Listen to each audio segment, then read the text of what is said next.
Right, so hello and welcome back to Books and Things, and welcome to another video. And today I am here in my most Regency-esque dress, which can mean only one thing. It is time to announce the coming of another Jane Austen July.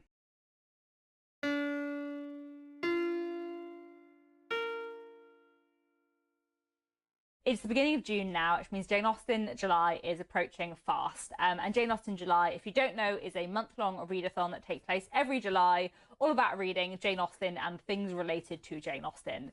It has been going for quite a long time now. I think this is the 9th year, so I think next year will be the 10th Jane Austen July, which is exciting. And it's always really good fun, or at least I always have a good time, and I know quite a lot of other people do too. So today I want to talk through the challenges and some recommendations, what our group reads and group watch are this year. There is also a Discord server, which I'll leave a link down below. Last year we had some really great Jane Austen related chats on there. There's also a hashtag, Jane Austen July, and I'm joined, as I am every year, by two wonderful co-hosts, Marissa from Blatantly Bookish and Claudia from Spitzer's Library. I'm going to go through for you today all of the challenges for Jane Austen July, and give you some recommendations, some of which I have recommended many times before, some of which are newer recommendations. But let's get straight into the challenges. So challenge number one is to read one of Jane Austen's main 6 novels, and this is the only challenge that matters for Jane Austen July. This is the only actual one you have to do. The other 6 challenges are basically bonus challenges. The only thing you actually have to do to take part in Jane Austen July is to read one of Jane Austen's main 6 novels. And if you need a refresher on what those 6 novels are, they are Northanger Abbey, Sense and Sensibility, Pride and Prejudice, Persuasion, Emma, and Mansfield Park. And I've ended on Mansfield Park because that is our group read this year. Every year we pick an Austen novel to read together, and this year we're going to be reading Mansfield Park. I am very excited to do a group read of Mansfield Park. It is my second favourite Jane Austen novel after Pride and Prejudice. I love it hugely. I think it's wonderful. And I also think it's a very underrated novel, so I'm looking forward to reading it with lots of people and encouraging more people to pick it up. It is not necessarily for everyone. I think it is a much less romantic novel than some of Jane Austen's other books, which I think is why some people don't always get on with it. But I think if you go into Mansfield Park not just looking for a love story, I think it is really, really fascinating and so worth a read. It is a story of a young woman called Fanny Price, who, when she is a child, is taken away from her family and sent to live with her wealthy relations, the Bertrams, so that they can pay for her education and her upbringing. But she is kind of always treated like an outsider by most of the family. Only her cousin Edmund treats her as a friend. And we follow Fanny's kind of coming of age story and how the sort of status quo at Mansfield Park is disrupted by the arrival of 2 siblings, Mr. and Miss Crawford, who basically cause a lot of chaos. And I think it's a wonderful novel. I think it's a really rich, historically interesting, complex Jane Austen novel that I have read many, many times, and every time I reread it, I just find new things. I also really love Fanny Price as a character. She is much more quiet and introverted than some of Jane Austen's heroines, but she has a real, internal moral strength, and I enjoy her character a lot. So I highly recommend Mansfield Park, and I'm really looking forward to it being in the group read this year. We are going to be reading 2 chapters a day. There are 48 chapters, so if we start on the 1st of July, we'll finish on the 24th of July. Very straightforward. I am personally going to be listening to the audiobook narrated by Frances Barber, which is a great audiobook. I've listened to it several times and highly recommend it. So there we go, challenge 1 and our group read this year. The second challenge every Jane Austen July is to read something by Jane Austen that is not one of her main 6 novels. So you could read her wonderful epistolary novella, Lady Susan, that I highly, highly recommend. Very underrated, very, very good. You could read some of her juvenilia. Jane Austen wrote a lot of very scandalous, entertaining short stories as a kid. Some of my favourite ones would be The Beautiful Cassandra and Jack and Alice. Or you could read one of her unfinished works. Sanditon and the Watsons are both really interesting reads. Or you could read some of her letters. I have this collection here from Oxford World Classics, which is really interesting, and I haven't read her letters for ages actually, so that might be what I do for this challenge this year. I highly recommend reading Jane Austen's letters. They are very entertaining. She is quite rude about quite a lot of people. You get a real sense of her scathing wit when you read her letters. The third challenge for Jane Austen July is to read a non-fiction work about Jane Austen or her time. There are lots of different directions you could take this prompt in. You could read a biography of Jane Austen. My 2 favourites are probably Jane Austen at Home by Lucy Worsley and The Real Jane Austen, A Life in Small Things by Paula Byrne, both of which are really strong biographies. You could also read a history book about her time. A year or two ago, I read Gentlemen of Uncertain Fortune by Rory Moore, which I would highly recommend. Really interesting non-fiction book about the professions chosen by second sons of the gentry in the Georgian period, which sounds really specific, but it's really a history of like the professions and middle class work, which is fascinating, and I would highly recommend. And he also has another book which I haven't read yet, but I'm hoping to read this year, Love and Marriage in the Age of Jane Austen, which I'm sure will be fantastic as well. And then a sort of literary history book more specifically that I really want to recommend is Jane Austen's Bookshelf by Rebecca Romney. I read this last year and loved it. This book looks at various women writers who were writing before and during Jane Austen's time, and why these women have sort of been pushed out of the canon while Jane Austen has been kept in. It's a really interesting look at literary history, as well as the history of the 18th century and what these female writers' lives can tell us about the lives of women more broadly. I just thought it was fantastic, so highly recommend this too. I have two sort of perennial favourite works of literary criticism about Jane Austen, which I know I recommend every year, but they are very good. One is What Matters in Jane Austen by John Mullen, and the other is The Genius of Jane Austen by Paula Byrne. These two books are just fascinating in the way they look at Jane Austen's work, and both of them have kind of really affected how I read Jane Austen. What Matters in Jane Austen takes various themes and looks at them throughout Jane Austen's whole body of work, which I really love.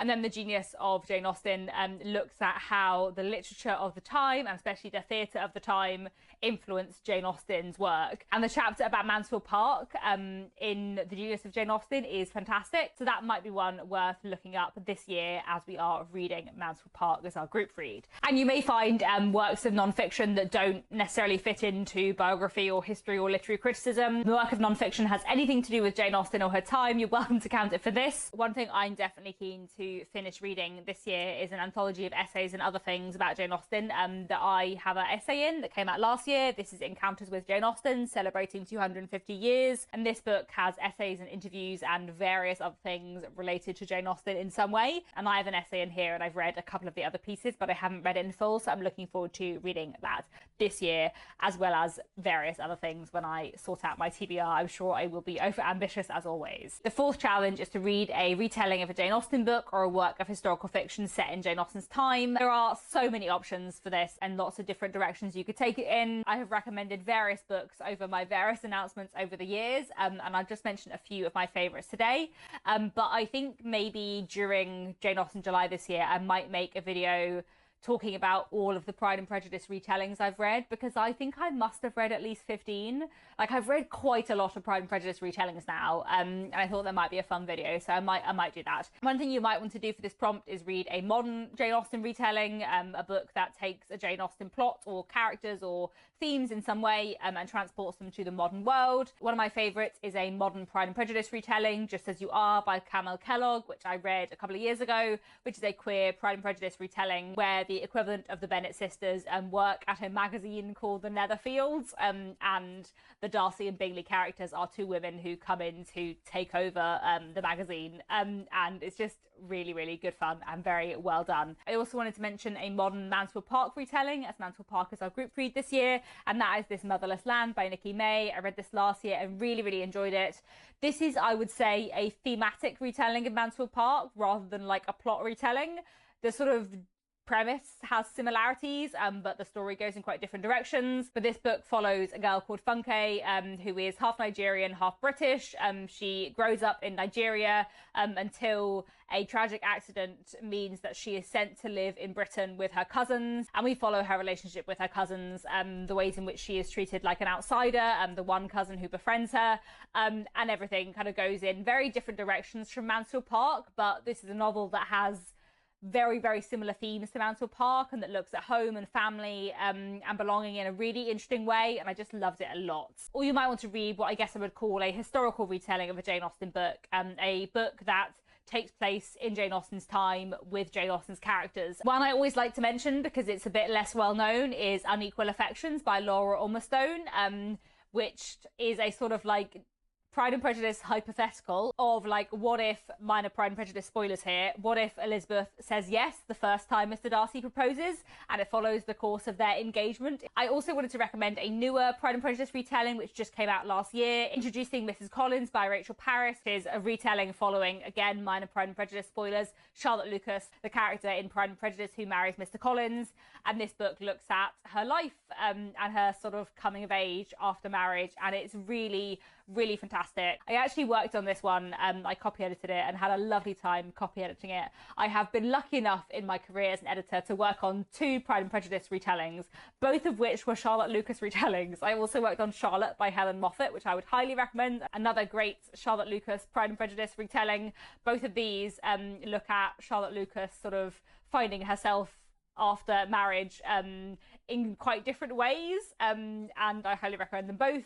Introducing Mrs. Collins, as I said, is very new, and I especially love the way this book looks at the Napoleonic Wars and takes that thing that is going on in the background in Pride and Prejudice but never quite talked about and really brings it to the surface. Highly recommend it. Really fantastic read. One thing I've been really enjoying for the past few Jane Austen Julys is reading one of Claudia Gray's mystery novels. Claudia Gray has a really fun mystery series, the Jonathan Darcy and Juliet Tilney mystery series, in which the son of characters from Pride and Prejudice and the daughter of characters from Northanger Abbey team up to solve murder mysteries involving various characters from various different Jane Austen books. The first book in the series, The Murder of Mr. Wickham, brings together characters from every Jane Austen novel, and then the subsequent books follow various different characters, and handily I am now up to book 4, so this Jane Austen July I will hopefully be reading the Rushworth plot, which I'm assuming includes lots of characters from Mansfield Park, so that'll be really fun. I will say this is a mystery series that you do have to read in order.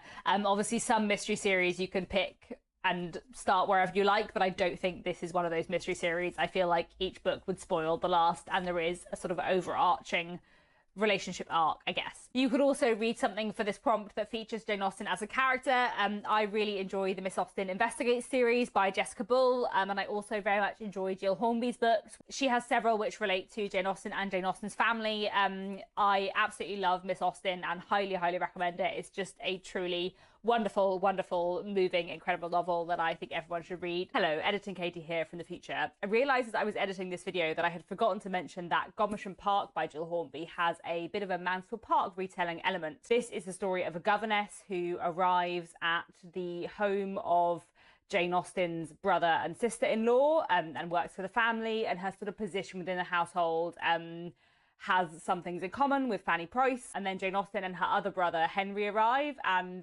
Jane and Henry kind of take on the role of the Crawford siblings in Mansfield Park in a way that I just think is genius. So if you fancy a novel that sort of plays with Mansfield Park, this Jane Austen July, and features Jane Austen as a character, then Godmersham Park is excellent. Or you could, of course, read a work of historical fiction set in Jane Austen's time. There are many books set during the lifetime of Jane Austen. Two of my favourite authors who have a few books set during the Regency period would be Lex Croucher and Sophie Irwin. I recommend both of their books very much, and I'm hoping to read Sophie Irwin's latest, How to Lose a Lord in 10 Days, this Jane Austen July. The 5th challenge every year is to read a book by a contemporary of Jane Austen. So Jane Austen was born in 1775 and died in 1817, but you are welcome to have leeway of a few years / maybe a few decades if you're going earlier. Something from earlier in the 18th century that influenced Jane Austen would be fine for this prompt. And if you want to read something from 1820, you know, that's fine.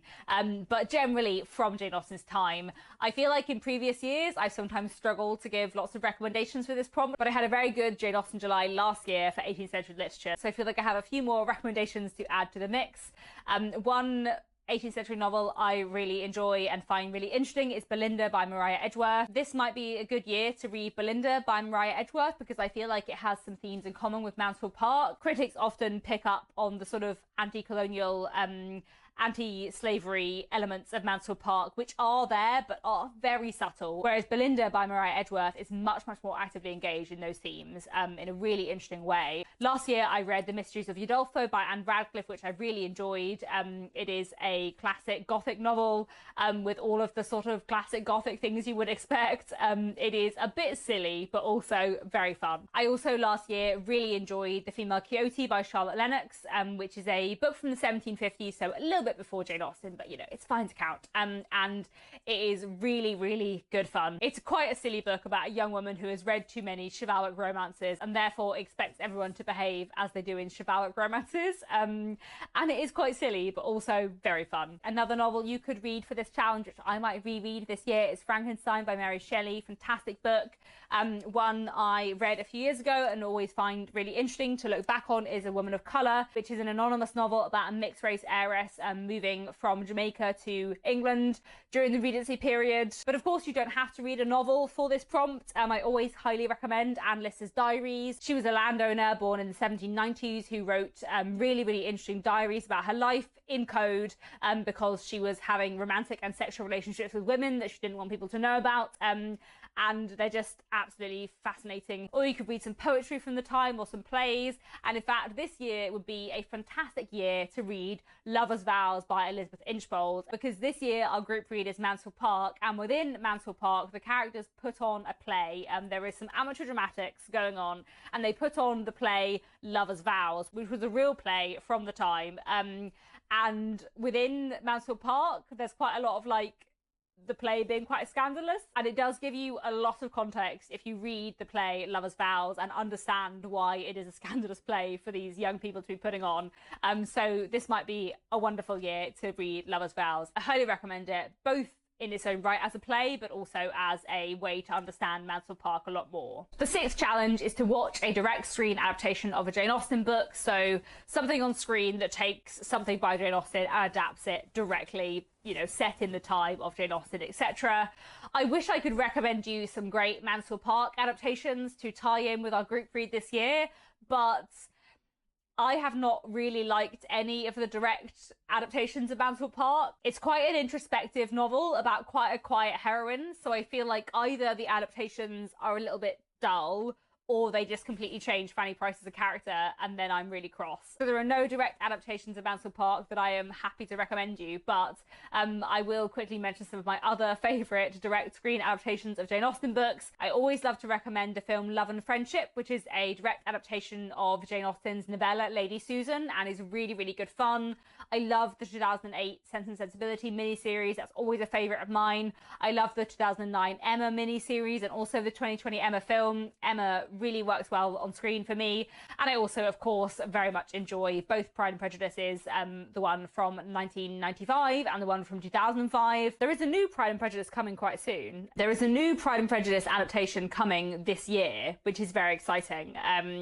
I think it's coming this autumn. There's also a new Sense and Sensibility coming soon. That's coming out in September this year. So there are two new Jane Austen adaptations coming this year, which is very exciting, but neither of them coming quite in time for Jane Austen July. And then the seventh challenge for Jane Austen July is to watch something with a connection to Jane Austen that is not a direct adaptation. We have decided to change the wording of this prompt a bit this year to make it broader, so that you can count adaptations of Jane Austen retellings, and also so that you can include documentaries and things like that. I think in previous years the wording more directly implied that you should watch a modern retelling of a Jane Austen book, and we just wanted to make this a little bit broader.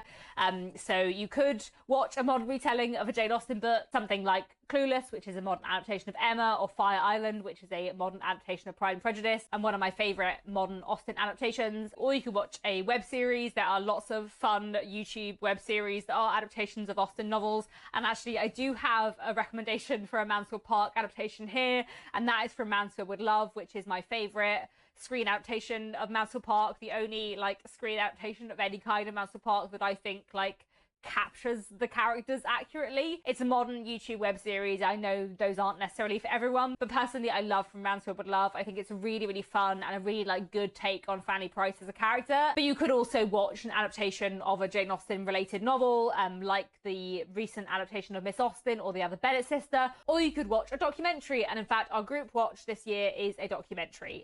So last year when our group read was Emma, we really enjoyed having a group watch as one of the Emma films, but as I said, there just just aren't really any Mansfield Park adaptations that we love, so we thought we'd go for something slightly different, and we decided to go for a Jane Austen documentary, and that is the documentary Behind Closed Doors by Lucy Worsley. It's only an hour long, and I haven't seen it before, though I have read her book Jane Austen at Home, which I think sort of ties in with the documentary. If you're in the UK, it's available on iPlayer. I gather if you're not in the UK, it is available on like certain tiers of BritBox, but it's also just available on YouTube. And I think it'll be a really interesting documentary to watch, and also like thematically appropriate with Mansfield Park as our group read, because Mansfield Park is kind of a book about like home. Like home is a really big theme in Mansfield Park, and Behind Closed Doors is kind of all about the various homes that Jane Austen lived in. So those are the 7 challenges for Jane Austen July. Though, as I said, the key thing is to read something by Jane Austen. The only thing you actually have to do to take part in Jane Austen July is to read one of Jane Austen's books. I'm really looking forward to Jane Austen July this year. I have various video ideas in my head, but if you do have any Jane Austen video requests, do let me know. Last year, I really enjoyed like matchmaking Jane Austen's novels with novels by other authors. So, you know, if you like this Jane Austen novel, you should try this Elizabeth Gaskell novel. That was really fun. So I might try that again this year with Anthony Trollope, as I've been making so many videos about Anthony Trollope this year. Let me know if there's any other authors you would like me to do that with. I also, as I said, might make a video talking about all of the Pride and Prejudice retellings I've read, because I do feel like I've read a lot now. I might try and do some Regency baking again. There's a few video ideas I had last year left over, and I will try and do some vlogging and some live reading sprints as I did last year. I don't know how feasible that is this year, because I have a very, very busy July. But I will see how I go. I usually go up to 3 videos a week rather than 2 videos a week in July, and looking ahead at my June and July, they are so busy. I don't know whether or not I'm going to manage to do that, but hopefully I will. I'll see how I go. Maybe there will be 3 videos some weeks and 2 videos some other weeks, and we'll just see how that goes. Regardless, I'm hoping to have a nice Jane Austen July and to read some interesting books. As always, I will have a TBR up at some point when I've worked out exactly what I want to read. Do please go and check out Marissa and Claudia's announcement videos, and do let me know down below if you're going to be taking part in Jane Austen July. If you are going to take part and you have a booktube channel and you post a TBR, do please tag me. I always love to see people's Jane Austen July TBRs and see who's taking part and what they're reading. Otherwise, thank you so much for watching, and I'll be back very soon with another bookish video.